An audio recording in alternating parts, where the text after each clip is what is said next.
Listen, this is just pure panic. Bonjour à tous et bienvenue sur Money Radar Crypto pour un format spécial actualité. Les nouvelles récentes ont été marquées par la faillite de deux banques importantes pour l'écosystème crypto et au-delà. Je parle de Silvergate et de SVB, la Silicon Valley Bank. La panique et la FUD sur les marchés sont à leur paroxysme depuis que la stablecoin USDC a commencé à dépeg, c'est-à-dire à perdre son alignement sur le dollar. L'entreprise Circle, qui émet l'USDC, a admis sur Twitter que 3,3 milliards de dollars de fonds étaient bloqués sur SVB, ce qui représente un peu moins de 10% de la capitalisation boursière totale de la stablecoin, qui était d'environ 40 milliards de dollars avant qu'elle commence à diminuer rapidement. Les clients de SVB, qui sont en grande partie des startups et des fonds de capital risque de la Silicon Valley, sont dans les limbes et ne savent pas quand ils pourront récupérer leurs fonds et s'ils pourront les récupérer. L'assurance FDIC américaine, qui vise à protéger les clients contre la faillite des banques, protège les clients qui possèdent moins de 250 000 dollars sur leur compte, ce qui dans le cas de SVB ne représente que 7% des 209 milliards dont la banque avait la garde.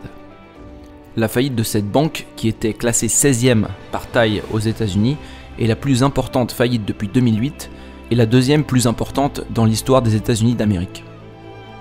À l'heure de l'écriture de ce rapport, on n'a pas encore de réponse claire à la question de savoir si les comptes ayant plus de 250 000 dollars de crédit seront couverts par le fonds de garantie de dépôt bancaire américaine.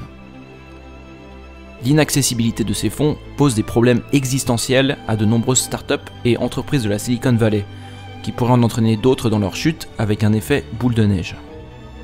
Circle n'est que l'un de ces dominos. Si Circle fait faillite, ce qui n'est pas impossible, c'est tout l'écosystème crypto et la DeFi qui sont dans de beaux draps. Des stablecoins comme DAI ou Frax sont en grande partie collatéralisés par de l'USDC et ont aussi perdu leur alignement. Des services comme l'échange de futures décentralisé JMX se retrouvent dans une situation de risque existentiel parce que leur token est collatéralisé par de l'USDC à 50%. Toutes les pools de liquidité dans la DeFi qui reposent sur une paire contenant de l'USDC se retrouvent dans un état critique à cause du dépeg. Certaines plateformes deviennent illiquides et le slippage dans certains cas peut augmenter de manière explosive, ce qui permet à des bots d'exploiter des pools de liquidité.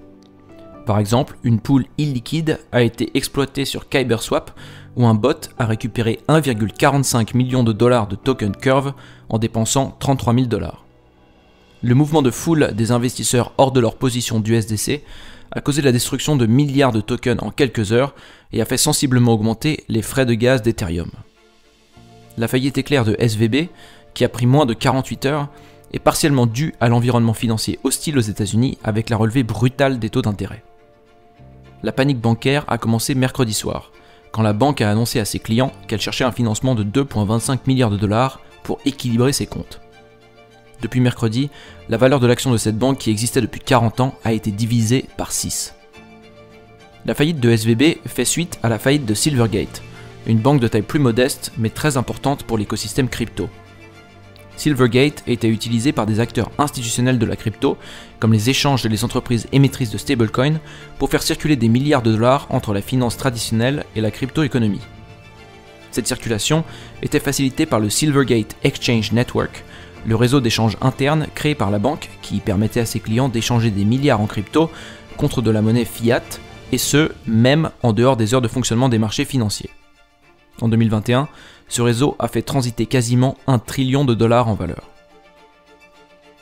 La difficulté de remplacer ce réseau aura sans doute des conséquences négatives pour la liquidité du marché crypto dans son ensemble, dont il était un élément très important. Silvergate avait pour clients des centaines d'entreprises crypto, parmi lesquelles des entreprises majeures telles que Kraken, Gemini, Circle, Paxos et Trust Token qui émettent la stablecoin TUSD, ce qui faisait de lui un nexus entre la crypto et la finance traditionnelle. Selon un rapport de CoinDesk en 2020, Silvergate avait 850 clients crypto, dont 61 exchanges, 541 investisseurs institutionnels et 248 clients non catégorisés. Silvergate avait aussi l'ambition de créer sa propre stablecoin et avait racheté, à cet effet, le projet raté de Facebook Diem pour 200 millions de dollars. Cette banque était aussi connue pour son offre de prêt en USD collatéralisé par du Bitcoin, dont avait notamment bénéficié l'entreprise de Michael Saylor, MicroStrategy, pour 200 millions de dollars. La chute de Silvergate a été entraînée par plusieurs facteurs, dont le principal a été la faillite de FTX Alameda. L'action de Silvergate est initialement montée lors du crash parce que les investisseurs pensaient que la banque n'était pas exposée à l'exchange de manière significative. Mais en décembre 2022, des poursuites judiciaires ont été engagées contre la banque et des parlementaires américains ont commencé à demander qu'une enquête soit diligentée pour faire toute la lumière sur les connexions entre Alameda FTX et Silvergate. En janvier 2023, la banque a été forcée de révéler qu'elle avait un trou de 8,1 milliards de dollars et avait donc perdu tous les profits qu'elle avait pu faire dans les 10 dernières années. Elle a dû licencier 40% de son personnel et malgré des investissements par des firmes comme BlackRock, son action est en chute libre. Elle a perdu environ 98% de sa valeur en un an.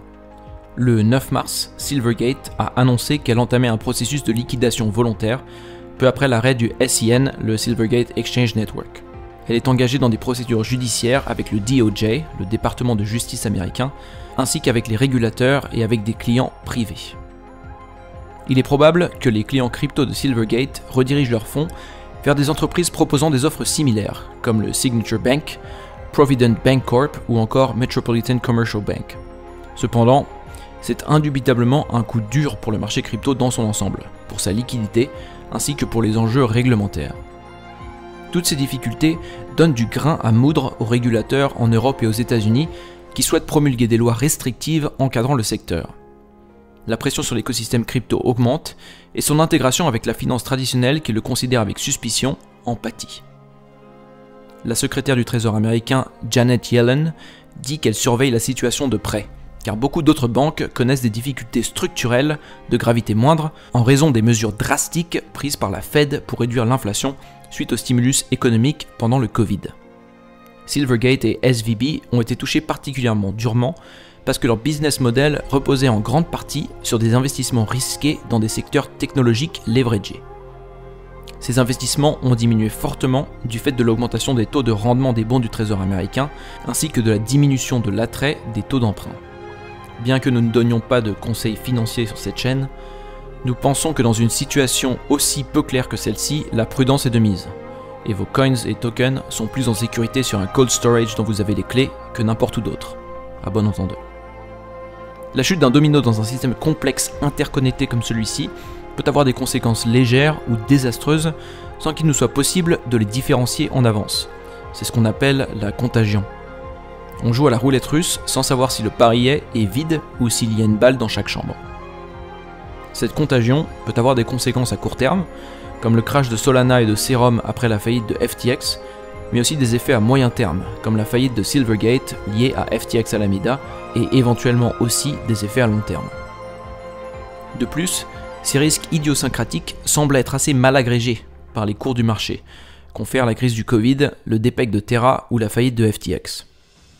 Dans le pire des cas, le secteur bancaire américain pourrait être durement impacté par la conjoncture actuelle, et les banques non directement liées au secteur technologique pourraient faire faillite, ce qui serait un scénario d'une gravité similaire à la crise de 2008. Selon le patron de l'assurance FDIC, cité par l'analyste Balaji Srinivasan, la plupart des banques sont dans le rouge suite à la remontée brutale des taux par la Fed, dans le sens qu'elles ont des pertes non réalisées sur leur bilan. Selon Balaji, cela pourrait servir de prétexte au lancement d'une CBDC, une monnaie numérique de banque centrale, basée sur les bons du Trésor américain. C'est une théorie totalement spéculative, mais néanmoins intéressante. Les temps sont durs dans l'écosystème crypto, et nous espérons avoir de meilleures nouvelles à vous annoncer dans les mois à venir. Merci de votre attention, nous vous tiendrons informés sur les réseaux de Money Radar de toute évolution. Merci d'avoir écouté cet épisode des actualités de Money Radar Crypto, un peu plus brut de décoffrage que d'habitude, parce que notre but est de vous apporter les informations le plus vite possible sur un sujet qui ne cesse d'évoluer. N'hésitez pas à nous dire ce que vous pensez de la situation en commentaire, et à nous soutenir en partageant cette vidéo et en mettant un pouce bleu.